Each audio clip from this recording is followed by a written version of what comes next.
Debbie, thank you for joining us today. I love having you here. And it's interesting that when I read the letter from you, your last words were, I will survive. I will. And it's interesting because when I sat down and started journaling the first day I heard those words, you have cancer, the first words I typed on the page were, I will survive. And you do. And that's been my motto ever since, and you too. Yeah. But tell me about that. I think it was, what, March 2011? It was my first time, and I went through the chemo, radiation, bilateral mastectomy. But how did you find it? I mean, what life, tell me, start with like kind of life before cancer. You know, Joan, before I found it, I had very dense breast tissue. And I had been to my family physician, and she always had me have an ultrasound. Good. She retired, and I had a different doctor. And there was probably 5 years that I didn't have that ultrasound. So that's how important it is to have the ultrasound when you have dense breast tissue. She didn't have me have it. I asked her about it. No, you don't really need it. But I also felt I wasn't my own advocate at that time. And if I could do it over again, I would have had an ultrasound. But I also, just like yesterday when you and Dr. Weisberg were talking about finding a physician that does a thorough exam, I don't feel that this doctor did do a thorough exam, and I always come out feeling, but I'll give her another chance. See, that's a good message right now to get out to people. If you ever feel like it's not complete, find a doctor that will make sure that they're listening to you. Yes. But we also have to listen to our own bodies. Did you feel a lump? Well, what happened was I started getting uncomfortable. It was sore. Where my brow was irritating, and my tumor happened to be on the back wall, and right where the bra is tight. And so I found it, and then I asked my husband to feel it, and he said, yeah, there's something there. Went to the doctor, let's do a mammogram. My cancer did not show up on a mammogram. And immediately, we went from the mammogram to an ultrasound, and the ultrasound found it. And as you know, we have like the same story. Yeah, mine was on the back wall, down by the 6 o'clock, like down there. Yep. Never would have been seen on a mammogram ever. No, mine wasn't either. And then, as you know, things start happening. Yeah. It's like being shot out of a cannon, right? It is. You know, it's just like, I may have what?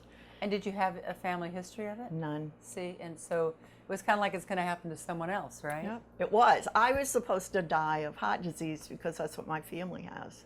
Me too, yeah. See? It wasn't going to be breast cancer. I mean, this is so important for everyone out there to hear, because I think there is a huge myth that if you don't have it in your family, then it's somebody else's problem. Never worried about it. Yeah. Never worried about it. So you had DCIS, yes, ductal carcinoma in situ, and you know, they say a lot of women may have that and never need anything. Mm-hmm. But you ended up doing chemo, radiation, and a bilateral mastectomy. I could have had the lumpectomy, and I said, let's just get it over with. I don't want to have to deal with it. And there was never a time at that first go-round that I ever felt like, you know, this is not going to get me. I'm going to be fine. You're going to be fine. I still feel that way. Sure. And I'm back in it again. You know? So 3 years later? Yeah, just about 3 years later, 4th of July, having a gathering at the house, and I kept saying to my daughter, I feel like I have a really bad cold or bronchitis. And just to make the effort to walk from here to the lake, I was just so short of breath and then I immediately, the next day I called and I said, I can't do this. And I had, there was fluid around, that had built up around your, the lining of the pleura of the lung. It wasn't on the lung, it was on the outside of the lung. And that that fills up with that fluid. So I had to go into the hospital, and they took the fluid off, which was almost like 2 liters. And big relief. Eventually, it kept doing that, and then they started yeah, saying then we why. yeah, and So where did the cancer reoccur? it was on the pleura, and it was also, I've got some spots on my liver. But now we're not sure that there was one spot on my liver back in 2011. But we really, really felt that we didn't do a biopsy, but we really felt that it was fine. It was probably something I was born with. Since then, I have had a biopsy, and there are more tumors there, but So once it spreads outside the breast, it's considered metastatic yes. breast cancer? Yes. And I hear from women with metastatic breast cancer all the time saying, you have to talk about this more. You know, we know that if you try to catch it early, Yep. you know, we're living in a time where there's lots of good targeted therapy. Yes, there is.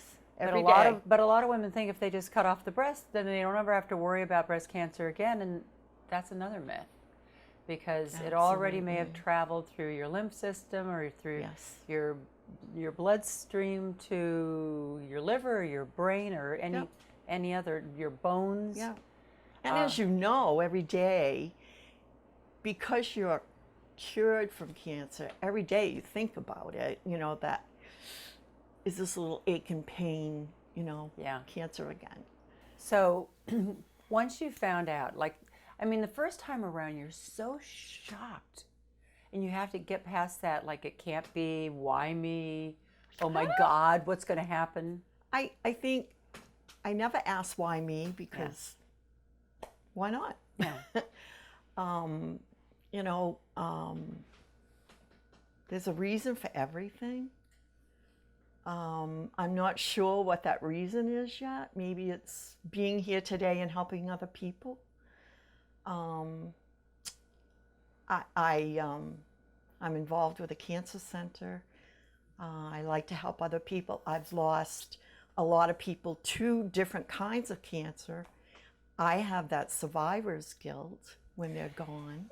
That's really interesting, because, you know, I haven't really talked about that much. I mean, I have, I guess, what you would call survivor's guilt, because I didn't have a worse time in my treatment. Right. Now, I did a million things, taking everything out of my diet that could possibly make me, you know, sick. I exercised every day, and because of that, I didn't have all those bad treatments. But every time I read about a woman that's so sick and losing her toenails, I think, oh, wow, I didn't do all that. So, and I feel guilty about it.